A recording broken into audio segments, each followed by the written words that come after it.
In this video, we're gonna talk about small intestines, large intestines, stomach, liver, and their peritoneal relations.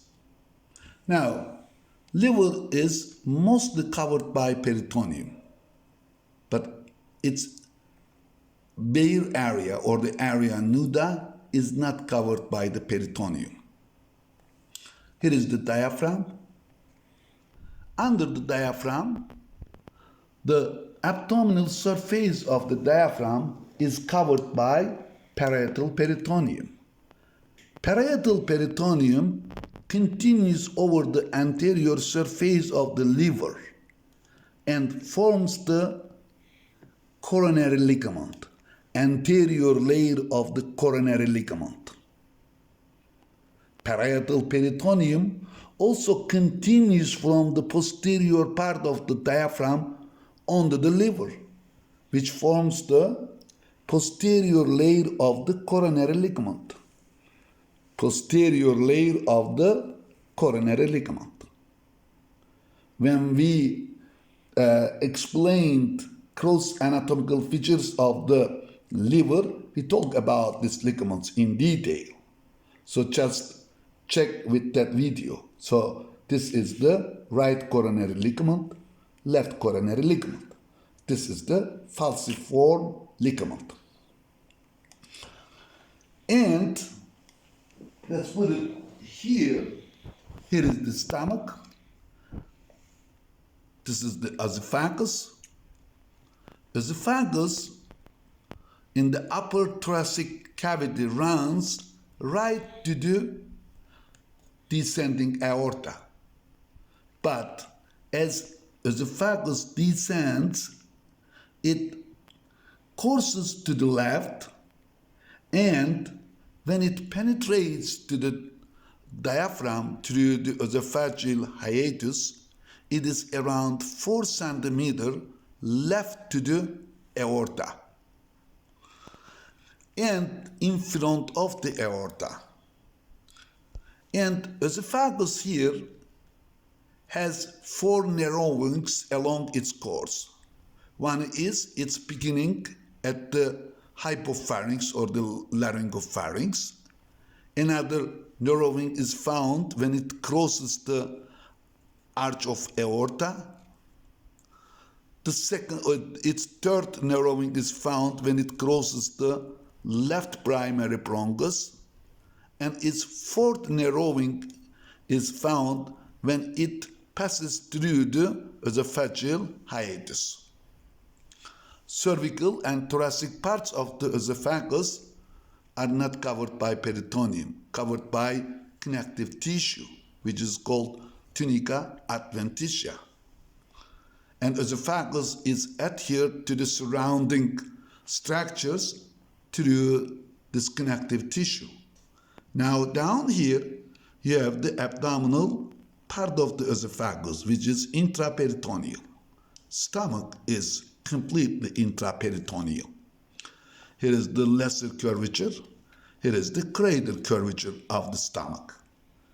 Greater curvature of the stomach is the continuation of the left margin of the esophagus. Lesser curvature of the stomach is the continuation of the right margin of the stomach. Now, stomach is adhered to the liver through the lesser omentum. Stomach is also adhered to the transverse colon through the greater omentum. So the part of the greater omentum between the greater curvature of the stomach and the colon, transverse colon, is called gastrocolic ligament.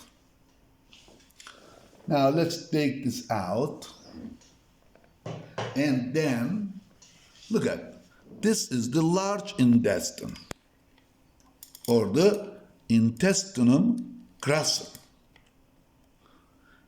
Now large intestines form a loop around the abdominal cavity.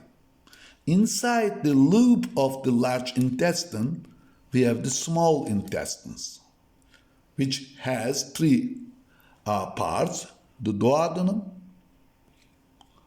jejunum, and the ileum. The jejunum mostly fills upper left quadrant of the abdomen. The ileum mostly fills the lower right quadrant of the abdomen. Now here you see the terminal ileum, which joins to the large intestine through the ileocecal ostium. Here we have a valve. It's called the ileocecal valve. Ileocecal valve. Inferior to the ileocecal valve, we have the cecum. There is a worm-like structure attached to the cecum. It's called vermiform appendix. Let's look at this model here. This is the terminal ileum. Look at here. Here is the ileocecal ostium or the foramen. Around it, you have the ileocecal valve. Inferior to the ileocecal valve is the cecum. And here you have the ostium for vermiform appendix. Appendix means something added. This is the vermiform appendix. Now,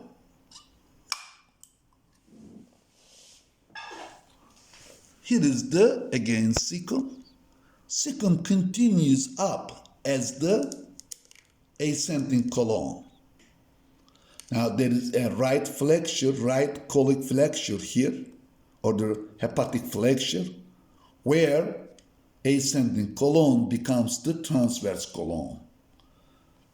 Back here, there is the splenic, this is the spleen, splenic flexure, or left colic flexure, where the transverse colon becomes the descending colon. Descending colon continues with the sigmoid colon, which then continues with the rectum. Rectum continues with the anal canal, and the anal canal terminates with the anus, which means circular. Now, the vermiform appendix is intraperitoneal. Cecum is intraperitoneal. Ascending colon is secondarily retroperitoneal. Transverse colon is intraperitoneal. Descending colon is secondarily retroperitoneal. Sigmoid colon is intraperitoneal. Now, intraperitoneal structures have meso or the meso. In this case, this is the mesocolon or the transverse mesocolon. You see, this is the transverse colon. This is the transverse mesocolon, which connects transverse colon to the posterior abdominal wall. Sigmoid colon has also a meso. It's called the sigmoid mesocolon. Does ascending colon has meso? Well, sometime it might have a ascending mesocolon, which is, if it present, is very short. The descending colon might have descending mesocolon. If it is present, it is also very short. The jejunum and ileum are also intraperitoneal. The first part of the duodenum is intraperitoneal, but the second, third, and fourth parts of the duodenum are secondary retroperitoneal. Tail of the pancreas is intraperitoneal, but the rest of the pancreas is secondary retroperitoneal. Now look at here. What you see here is the tenia. These are called tenia coli. Well, this tenia is formed by the longitudinal muscle layer. Now, around the esophagus, around the stomach, around the small bowels, the longitudinal muscle layer covers entire of that parts of the intestinal structures. But when this longitudinal muscle layer comes around the colon, it does not cover entire of the colon. It becomes three bands. As you see here, one is here. This is the omental tenia. Here you have the tenia libera or the free tenia. And back here you have the mesenteric tenia. So you have the mesenteric tenia, omental tenia, and free tenia. And you see these buckerings here, the circulations. Look at these circulations. These are called haustra.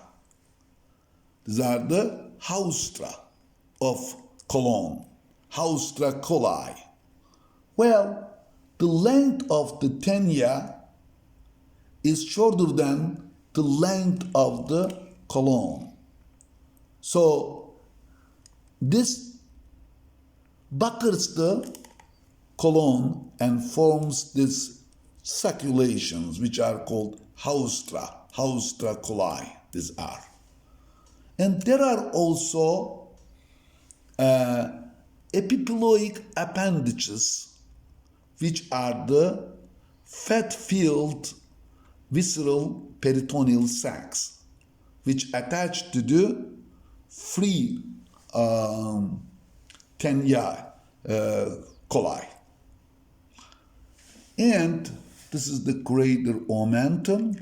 As you see, it covers the most of the small intestine. It helps the protection of the body temperature for the abdominal organs. Also, greater omentum can move toward the infection site and try to limit spread of the infection where it is. And also, now let's take this out and look at the this posterior surface of this model. Now, this is the superior mesenteric artery. Here is the superior mesenteric artery up here. This is its ileocecal artery. With the right colic artery. There is also middle colic artery, but it is not shown on this model. This is the inferior mesenteric artery, which has left colic artery. Its ascending branch. This is the superior rectal artery, and this is the sigmoid artery. And this is the root of the mesentery proper. Now, visceral peritoneum covers the small intestine, the jejunum and ileum, and then attaches small intestines to the posterior abdominal wall. And here is the root of the mesentery. What you see here is the root of the mesentery. Now, this is the uncinate process of the pancreas. Here is the head of the pancreas. Here is the neck of the pancreas. As you see, between the neck of the pancreas and the uncinate process, a notch is formed. This is the pancreatic notch.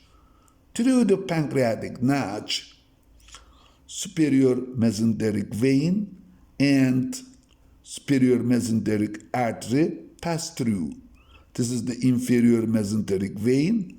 This is the splenic vein. Now, inferior mesenteric vein draining the large bowels, join the splenic vein that drains the spleen.